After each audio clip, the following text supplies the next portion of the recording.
میرے حبیب سے اس نے کتنا نور کشید کیا ہے، اس نے کتنا رنگ لیا ہے مصطفیٰ کریم صلی اللہ تعالیٰ علیہ وسلم سے، اور یہی حملے سادے کی تعبیر ہے۔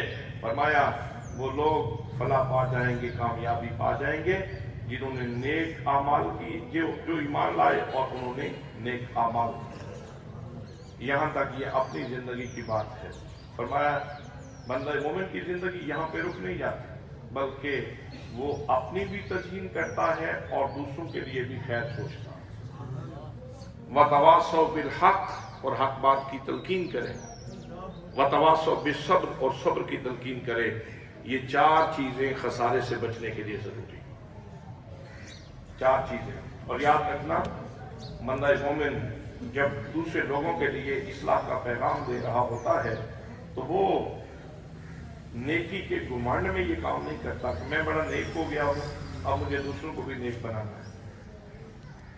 نماز میں آپ دعا کرتے ہیں ربنا اغفر لی ولوالدی وللمؤمنین یوم یقوم الحساب، یا اللہ مجھے بخش دے، میرے والدین کو بخش دے، اور جہاں جہاں کوئی مومن ہے اس کو بخش دے۔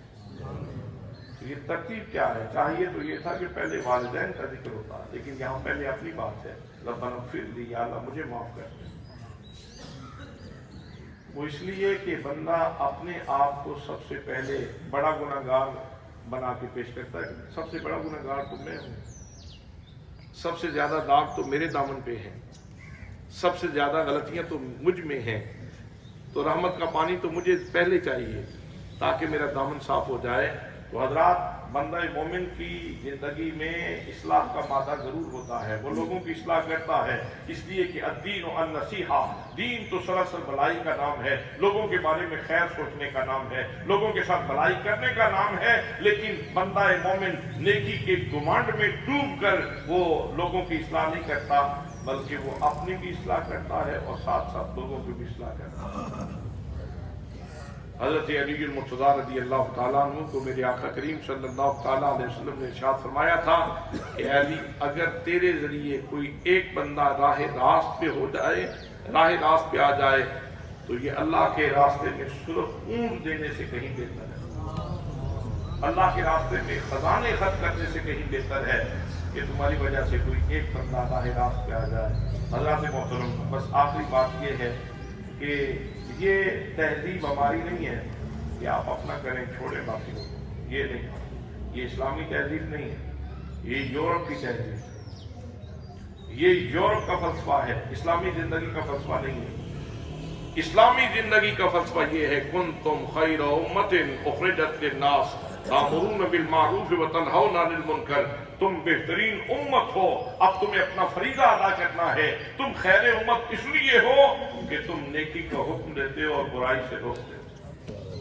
اور اسی چیز کو اللہ کریم نے قرآن مقدس میں سورہ عصر میں بیان فرمایا کہ وہ لوگ خسارے سے بچ جائیں گے جو ایمان لائے اور نیک کام کیے، اور پھر اپنے آپ کو ہی نیکی تک نہیں رکھا بلکہ دوسرے بھائیوں کے لیے بھی ان کے دل میں خیر موجود تھی، جذبہ اسلام موجود تھا کہ میں دوزخ سے بچوں تو وہ بھائی بھی بچ جائے، مجھ پہ اللہ کی نظر کرم ہو تو اس کے اوپر بھی اللہ کی نظر کرم ہو جائے، مجھ سے میرے محبوب راضی ہو جائیں تو اس کے اوپر بھی اللہ کے محبوب راضی ہو جائیں۔ تو سب کو اللہ کی محبت کی نظر کا استحقاق بخشنے کے لیے اور محبوب صلی اللہ تعالیٰ علیہ وسلم کے قریب کرنے کے لیے دعوت و اصلاح کا فریضہ ادا کرنا چاہیے۔